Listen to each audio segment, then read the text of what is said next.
Live from the world's capital markets, here are the latest financial headlines brought to you by News Factory. Hello and welcome to Friday's Daily Financial Report. The dollar dipped a slight 0.1% against the yen in the last session. The stochastic RSI is giving a negative signal. The Bitcoin dollar pair plummeted 3.1% in the last session. The stochastic RSI is giving a negative signal. The gold dollar price remained largely unchanged in the last session. The stochastic indicator is giving a positive signal. The oil dollar pair gained 0.5% in the last session. The Williams indicator indicates an overbought market.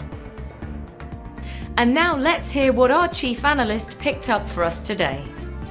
World stocks clocked up more record highs after US data narrowed the odds on a September Fed interest rate cut, while Europe was on politics watch again, as UK voters headed to the polls in national elections. Tron founder Justin Sun has offered to buy the German government's Bitcoin holdings worth over $2.3 billion. The popular crypto founder said he is potentially willing to purchase Bitcoin off-market to reduce the negative price impact of selling. The pound gained against the broadly weaker dollar, which was hurt by soft US economic data, as Britons voted in a parliamentary election that investors hope will bring some stability to British politics.